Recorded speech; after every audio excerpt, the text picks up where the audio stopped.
All right, you're on Swing of Transformations, and what I want to discuss today is kind of a common myth of people thinking our glutes are weak, when in actuality they become really tight. This is the reason our kind of secondaries start to come into play. I've been trying to fix my right hip for years. Probably about 10 years I started noticing that the quadriceps started to get really tight. I start kind of getting back pain on my right SI joint. And it would happen occasionally, and I realize now that what's happening is the right glute was just getting tighter and tighter. You know, I did a lot of rotational movement patterns going to my right. I'm right-handed. And if you think about where driving or sitting, okay, a lot of us kind of let that leg externally rotate. So we're thinking that our muscles are weak when in actuality they're really, again, kind of tight. So we can strengthen our muscles, especially if we get them back to their natural length. Now my right hamstring as well had been extremely tight for years, and I couldn't figure out really again what was happening. And we don't realize that again our body is always kind of stabilizing. So like when I used to walk, my left foot would kind of kick out, and that was because my right hip was dropped. Now if I were to lie on a table, it would look like my hips were even because again they kind of made up for each other. Especially when we're lying down, we can't always see the same things that we're seeing when we're standing. Or even sitting for that fact. So we got to start to take into consideration how much our tightness is starting to play a role in this. Now, as my right hip got tight, my hamstring got tight, my calf got tight, it made it more likely that I was going to roll or sprain this ankle. And the only thing that I've been able to do successfully to loosen my hip and start to get it back into a normal position, I'm finally feeling like I'm standing upright, basically. Because my hips, for years, I kind of clocked back, but when I sat, I would kind of clench under. Or tilt, sorry. So we first have to understand that in order to fix this, I got to start to work on my hips. Okay, I've read it a million times. People saying, "Oh, my hamstrings are tight, but I can do X, Y, and Z." What's wrong? And then I hear people always saying, "Strengthen your glutes, strengthen your glutes," when they're not even taking into consideration, well, can the person squat and stay upright? You know, and that was even something I've been able to do my entire life.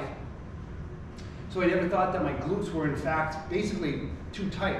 But one side can make up for the other. We're not realizing how much our body can kind of compensate over the years. And you can see this in a lot of people, as well as I've also understood that our bodies don't really need that much muscle to be able to do a lot of the movements we can. Because there's a lot of redundancies. And what happens is over time, it takes so long for our muscles to tighten and tighten, and we're living longer and longer, and we're staying active longer and longer.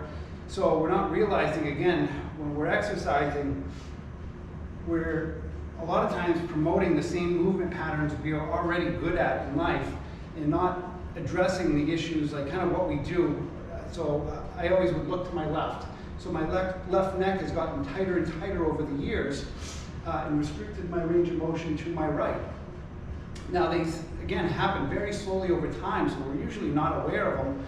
And again, as long as we're kind of moving for the most part relatively well, our fascia is always kind of recreating new muscle tissue and allowing us to move.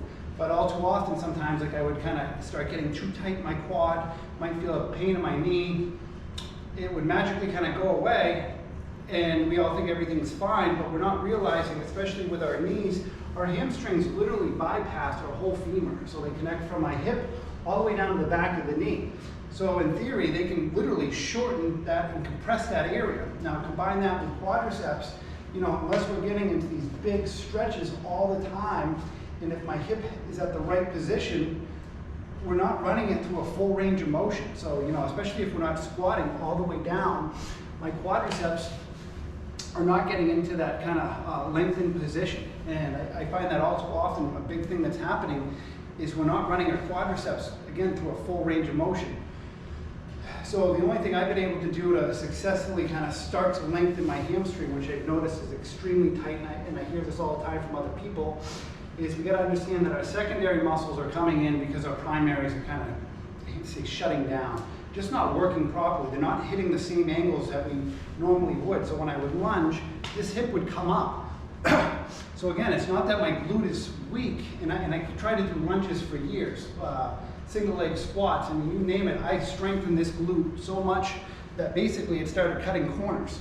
And that's why my hamstring got tight, was because I wasn't stretching my hips out enough. Our hips are fundamentally the biggest part of our bodies, and ones we got to kind of take care of the most, especially as kind of we start to get older.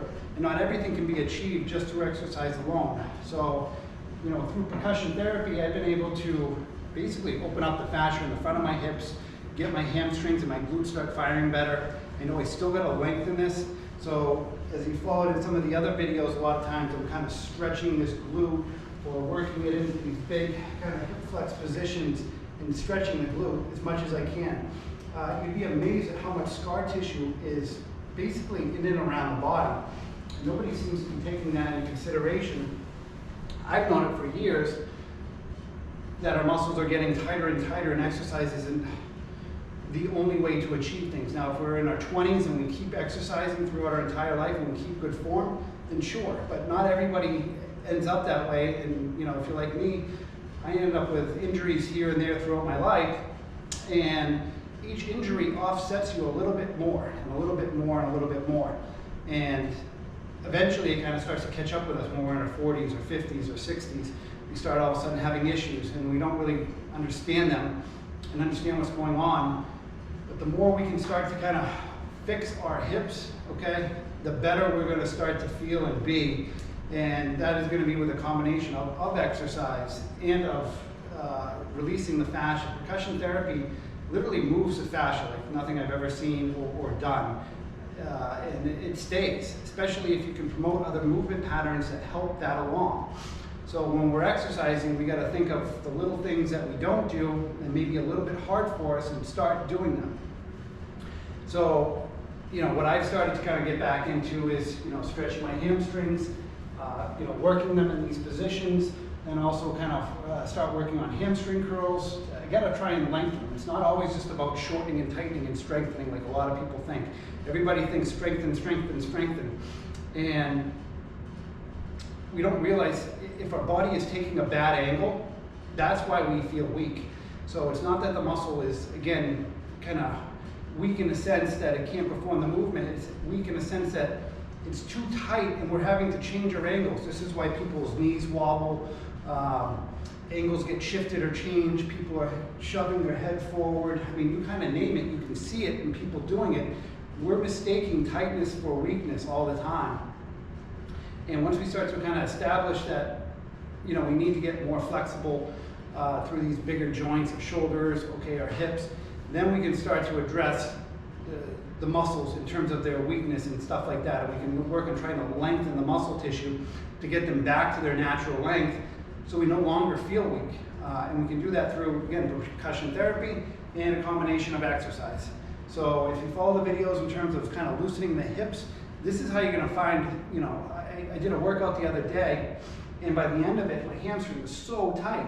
Now, I didn't go to loosen the hamstring, I went to loosen the hip, and immediately my hamstring felt so much better because, again, my glute had gotten so tight. Think about it, the glute goes over the hamstring.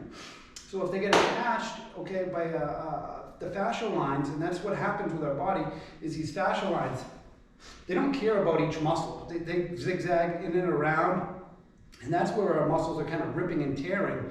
And we're not realizing how important these fascial lines are throughout the body that are causing us kind of these issues or mechanical issues, biomechanics, just everyday pain issues, whatnot. The more we can start to kind of understand the fascial lines and how we can start to loosen up these muscles that we're not realizing are really tight, because they tend not to give anybody problems. You know, glutes tend not to give anybody any problems for the most part. Adductors become so tight that the glute has to work harder, and I realize that now. Your adductors are pulling your leg in. They're supposed to be stabilizing, but if they're too tight, they're going to pull this knee in. Now, we're considering that, oh, well, the glute's weak, and that's why it's happening. We're not realizing adductors are so tight, pulling the femur over, glute can't stabilize anymore, so our bodies are always trying to figure out something, and the system is so much more complex than let's say, oh, my quadricep is overworked, let's loosen that. You know, no, we have to think of our adductors, our vastus lateralis, our calf muscle, our glute muscles. We got to think of the system as a whole, especially coming from the hip, because the hip is what drives the leg and moves everything. with the lower body and also with the upper. If I'm turning, everything's happening from my hips. And all too often, people are getting back pain in the low area and thinking, or fearing actually, twisting and rotating motions. So when they exercise, they don't do any of them. But their life outside of exercise is all about twisting and rotating. They just don't realize it. And it's a matter of kind of loosening this fascia enough and promoting good, healthy movement patterns that we can start to kind of establish better ways or better movements that facilitate this for especially people who have injuries or issues or are trying to fix things and starting to notice them as they get older. Because all too often, you know, we kind of think we're our own mechanic when it comes to our body. And I've been doing this for, you know, over 20 years, and I still learn something new every day. And I literally study this day in and day out, and I have been for years. And it still boggles my mind, you know, in terms of what can happen, how complex the body system is. I mean, if you just even look at the muscular system, you'll start to understand, but what we're not understanding is that muscles become too tight, altering movement patterns altogether, and by the time we start to feel any pain or an issue, it's kind of well past what we should have been doing. And the more we can understand the complexity of the system, and that not only through exercise can we fix this, the better we're going to start to live and be. Hopefully you found this helpful. I'll make a video on myself of kind of, again, loosening the hip to promote my better mechanics through my right leg. I'm going to do a little bit of exercise as well, and hopefully you'll stay tuned for the next video. Thanks.